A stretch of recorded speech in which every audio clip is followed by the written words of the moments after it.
I'm Dave Law. I'm a reformed coffee snob.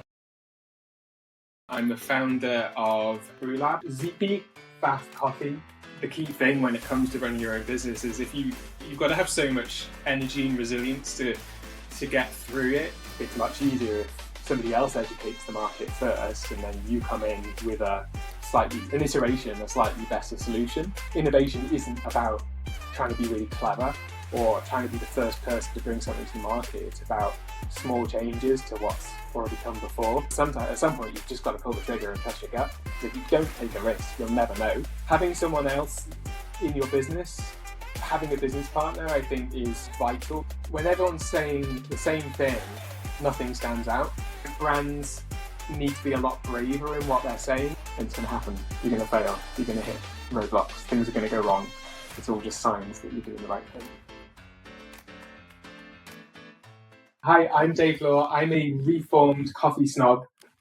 So I've been on a journey from having my own specialty coffee bar to launching FAFF Coffee, where we reject elitist specialty coffee and try to make coffee more accessible for coffee drinkers everywhere.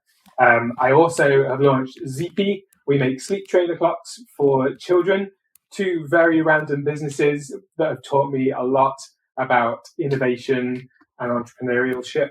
But I'm mostly interested in entrepreneurialism and the journey of an entrepreneur and having a no-faff mindset. So I think my main principle is, and it's something that I've moved away from and have come back to more recently, is really just like doubling down on what excites you and what you're passionate about. So I've throughout my entrepreneurial journey, I started, as we'll go into, with a coffee shop in Edinburgh, and the journey took me from hospitality to product development, then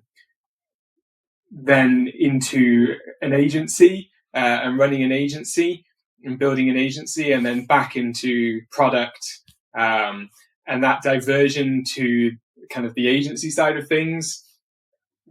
I suppose I realized that it's not what my passion is, and it's not what excites me, even though it is running your own business. But I think the key thing when it comes to running your own business is you've got to have so much energy and resilience to get through it. You have to be focused and be in the thing that you're passionate about and the thing that you can talk about and you can keep up that energy for, because if it's not that space, then it's going to get really hard. Basically chasing the thing that excites you, and being aware that I think while on that journey, it's going to get boring at some points, and that's okay. A big kind of realization for me recently is that boredom is a big part of entrepreneurialism, and like people talk about the boring zone, and that's like what you've got to get through to like be successful. Because everyone gives up, or a lot of people give up when it gets boring. But the real key to success, I think, is, and what I'm realizing is that you've really got to kind of get through that boring zone. I came at Brew Lab having finished university in Edinburgh and getting a job in a digital marketing agency. And I very quickly realized that working for somebody else wasn't for me. I could see what my time was being charged out at, and I could see what I was getting paid. And then I saw this discrepancy. I was like, wait a minute, there's something here that I could, like, all this money that's going to somebody else when I'm doing the work. So that was kind of, and my brother and my dad are both entrepreneurs, and I kind of came from that family. So I kind of had it in my blood that I wanted to start a business. And this was a time in Edinburgh before specialty coffee had really like exploded. Specialty coffee, or it was kind of called the third wave of coffee, started kind of growing in the late 2000s, early 2010s. The first wave of coffee is basically instant coffee post-war. Second wave is Starbucks and kind of bringing the espresso culture to the world and what Starbucks did with that. The third wave of coffee was kind of seen as looking at coffee as more of a culinary product and reducing beverage size to really focus on the coffee and the provenance of the coffee, and the experience of drinking coffee and where it's brewed and where it's come from, all the origins and all that sort of stuff. So London was where the growth of third wave coffee and specialty coffee started, and we were living in an area in Edinburgh where there were no coffee shops. It was a very residential, studenty, lots of nice kind of shops in the area we were living in, but there were no good coffee shops. So we'd seen this kind of gap for a coffee shop in this area. We didn't really have a strong hook or USP for the coffee shop, other than that we wanted to open a cafe that served good coffee. And we were like, this is what we've got to do. We've got to bring this to Edinburgh, and it's going to come to Edinburgh. Are we going to be the people to do it? So that's what Brew Lab was. It was Edinburgh's first kind of dedicated specialty coffee bar. We opened in the kind of university Old Town area of Edinburgh, and our core purpose was to kind of show people that coffee is more than just this caffeinated beverage or just this milky thing that you put syrups in. It's kind of this artisanal, not this kind of culinary product that has provenance and has different kind of flavors or notes that can come from different processing methods. There's a whole world to it that is just fascinating and really broad. And so Brew Lab opened in 2012, and it was a great success right from the start. We were really busy. We were right in the fringe area in Edinburgh, so we were incredibly busy during the fringe. And it was a true just kind of, I'd never worked in a cafe before opening Brew Lab. And so it was a trial by fire. It was an intense experience. So the cold brew thing came out a few years into Brew Lab. We wanted a product that people could take the Brew Lab experience away with them. And the obvious way to do that is start roasting coffee and have your own roast of coffee. We weren't really interested in roasting coffee because that's what everyone else was doing. Like, there lots of other coffee shops had started up by this point in Edinburgh, and everyone was starting to roast coffee. And we kind of figured there wasn't really a way to stand out when everyone's doing the same thing. And I'd seen another wave coming in North America, which was cold brew coffee, which is just a way of brewing an iced coffee. So we launched a ready-to-drink cold brew coffee in a little medicine bottle. It ultimately ended up in us getting acquired by Union Roasted Coffee, who are a large London-based specialty coffee roaster. So we relaunched the cold brew products under the Union brand, and we launched a few different RTD products. Unfortunately, all of them flopped. Like, the big lesson was just, it's a classic product market fit lesson. The market just didn't want it, and we hadn't kind of appreciated that there weren't really the signs that anyone wanted it in the UK to actually to launch that product. It was also, it was a naming, a branding problem as well. People were still getting their head around iced coffee for a start. Like, this whole new idea of cold coffee called cold brew coffee was a branding problem that people just didn't understand that it was iced coffee, basically. I think the difficulty is that when you're really like cutting edge and pushing the boundaries with bringing product to market, you end up having to educate the market, and that's like the really expensive thing to do. It's much easier if somebody else educates the market first, and then you come in with a slightly better solution. And I guess that's where the competition thing came in as well. So we were competing with all these other cold brew brands trying to bring a certain product to the market first, but what we should have been doing is kind of collaborating and growing the market together. So Zeepy is a sleep trainer clock for kids. So we've got Kit the Kitty and Slumber the Sloth. I mean, the interesting thing compared to like Brew Lab and the cold brew products with that is Zeepy was a pretty simple idea. So we saw the Grow Clock was still after 20 years. So the Grow Clock is the incumbent sleep trainer clock. They'd been there for 20 years educating the market about sleep trainer clocks, which is great.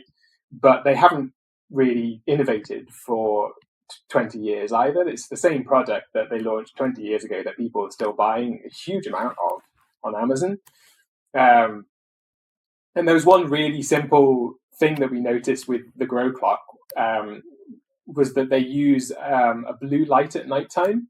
And I mean, everyone knows that blue light at nighttime is not ideal for your sleep. Regardless of kind of the science behind it, there is a general understanding amongst the public that blue light equals bad when it comes to sleep. So we were like, well, could we just launch a sleep trainer clock that switches the colors around and basically launch a fairly simple product as essentially what started out as an Amazon play. And it's just been really interesting to go through this process. And this isn't particularly innovative. Like we're not reinventing the wheel here. We just made a very small change to a product. I mean, there's other changes, like we've got this nice silicon tactile outer. It's battery powered, so you can use it anywhere in the house. You can take it away with you. It's much easier to set up, and it has this cute kind of character involved in it as well. So it's small iterations that we've changed. It's not reinventing the wheel. It's not like a completely new way of drinking iced coffee that we're bringing to the market. And this has been kind of a huge success so far for us, and it's been a big learning to me that you don't have to be like, innovation isn't about trying to be really clever or trying to be the first person to bring something to the market. It's about small changes to what's already come before, and giving the market what they're asking for, basically. Having someone else in your business, having a business partner, I think is vital, because it you can egg each other on and you can help each other justify the risks and take those risks as well. You can get quite stuck when you don't have more than one person in the business, or more than two people in the business, maybe, in terms of the decisions you're making and like questioning the decisions. So I think it's just having the confidence of getting started and taking that risk, because if you don't take a risk, you'll never know. If we hadn't have brought this to market and tried it, we'd never know. And I think there's something, I forget the psychologist who wrote about it, but we overestimate like how bad we'll feel if something goes wrong, when really we'll feel worse when we're like regretting the fact that we didn't try that thing. It comes down to maybe trusting your gut as well. I think there is a certain amount of just trusting your gut. There's like, you can spend like so much time analyzing the market, like talking to customers, doing a business plan, but sometimes at some point you've just got to pull the trigger and trust your gut, and it's probably better to do that sooner rather than later. Otherwise you'll never start. So FAFF came about kind of as a rejection or an answer to what I saw was kind of this elitist gatekeeping in specialty coffee. I mean, it comes down to like this balance between pushing what you think is good coffee versus what everyone else thinks is good coffee. And you can think that this like naturally processed pea berry coffee from Kenya is the best coffee in the world, but really like the average coffee drinker thinks like the Nescafe they're buying from Tesco is the best coffee in the world. If you look at the data, like I think it's something like 60-70% of people still drink instant coffee at home, which is a huge amount of people, and that the rest are drinking like roast and ground and pods. Sure, specialty coffee out of home is growing massively. Everyone's going to coffee shops to drink good coffee at coffee shops. But the problem is recreating that experience at home is really hard because you've got to have expensive kit, you've got to have grinders, brewers, you've got to know how to use that kit. Coffee isn't like beer or wine where you're drinking a finished product. You've got to prepare that product, and you've got to know how to prepare it to get the best out of it. So I came out of my uni and Brew Lab experience looking at the different ways that we could make it easier for people to drink coffee. And cold brew, ready to drink coffee, I'd kind of been burned by that category. Didn't want to go down that again. And I started looking at coffee bags. And so the tailors are there already growing the coffee bag category. So that was a good thing for me because I don't have to do any education there. And then I noticed that coffee bags don't really make a very good cup of coffee. And I discovered that the reason for that is because they don't put enough coffee in a coffee bag. Coffee bags are designed to be drunk in the traditional like 150 ml cup size of coffee, which is about half a normal mug. So if you brew a tailor's coffee bag or a normal coffee bag in a mug, most people have the same size mugs, 250 to 300 mils of water. You're brewing with too much water, so you're going to have a weak coffee. That's why coffee bags don't taste very good. It's because you're not brewing enough coffee. You're not using enough coffee to water in the vessel you're brewing in. So it was another, like as with Zeepy, it was a very simple twist. Can we make a bigger coffee bag? Can we put more coffee in the coffee bag that is the right amount of coffee to be brewing in a mug? And yes, we could. My supplier had never tried it before because nobody had ever asked them to do it before. And I was like, well, let's try it. And so we tried it, and it created a really good product. So that's kind of how the product came about with FAFF. And then the brand was, so the idea behind the brand name is making coffee no faff, removing the faff from coffee, which is, there's a lot of faff in specialty coffee with grinders and brewers and all that sort of stuff. And I just wanted to completely just do the opposite of what specialty coffee does. So come across as not all polished and curated, and just be a bit more irreverent and poke fun at specialty coffee. And I think there's a lot of mileage in in doing things like that, and defining like your enemy being specialty coffee, or we have two enemies, I guess. There's FAFF, is specialty coffee and hip elitist specialty coffee, and it's all the other coffee bags that are shortchanging you on coffee and not giving you enough coffee for your mug. There's a lot of people all saying the same things in coffee, all focusing on like where their coffee comes from and all the stories around the origin and all the ethics of their supply chain and all that sort of stuff, which is important for sure, but I don't think the customer cares where the coffee comes from and how ethically it's been sourced. They do up to a point, but when everyone's saying the same thing, nothing stands out. And so with FAFF, like I've really kind of taken the view that we've like the only way we can stand out is by not saying the same things that everyone else is saying about coffee, and to a certain extent pissing some people off.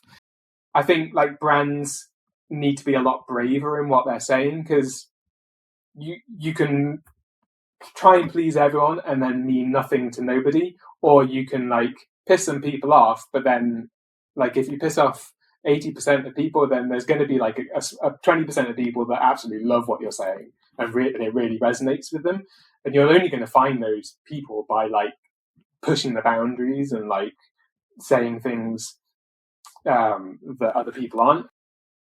I used to travel with this coffee kit, so I took my own AeroPress with me. I took my own hand grinder for coffee. I took beans. I often took some cold brew with me for emergencies. I took some micro scales. So for weighing out the coffee. So whenever I was traveling, I would take this coffee kit with me, and I would always get stopped at airport security. My hand grinder would be taken out because it was metal, and get inspected, and my wife would be there like rolling her eyes at this coffee wanker that she's married to. And whenever I was visiting family or staying with people, they'd always be apologizing for the coffee they were about to serve me, and I would often like have like this covert early morning mission where I'd go and brew my own coffee because I knew the coffee that I was going to be served wasn't going to be very good. And like, just kind of looking back on it now, that's not a way to live. Like, you've gone too far in if you're getting stopped at airport security because you need a coffee grinder, and you're having to make your own coffee covertly so you don't have to drink other people's coffee. You're doing it wrong. So I was made redundant from union, and so you kind of go into selling your company to another company and getting a job thinking that that's going to give you security, when like you're not secure, but you could be made redundant. And realizing that even employment isn't secure was quite eye-opening to me, and I'd much rather like be responsible for my own like path in life and going down the entrepreneurial route and forging my own way than having to like worry about whether I'm going to lose my job that I'm in. And so part of it was realizing that there's no job security at all, really, and nobody has job security. Like, anyone could lose their job at any moment. So kind of realizing that was quite important to me. And then when it comes to resiliency, I think it's just understanding that any challenge or any failure is okay. And like, it's okay to fail. It's okay to get things wrong. I think when we're growing up as kids, like, failure is kind of, we're like taught that failure is bad. When in fact, like, they're all just opportunities to learn. Basically, any failure is a learning opportunity that you can take forward and do it better next time and learn from next time. And so just realizing that, like, these challenges are signs that you're doing the right thing, and the fact that it's hard is a sign that you're on the right path and you're pushing the boundaries and doing the hard thing. I think that's kind of, that mindset shift has been important for me. And just seeing, failure as like an opportunity to learn. Learn. It's going to happen. You're going to fail. You're going to hit roadblocks. Things are going to go wrong. It's all just signs that you're doing the right thing.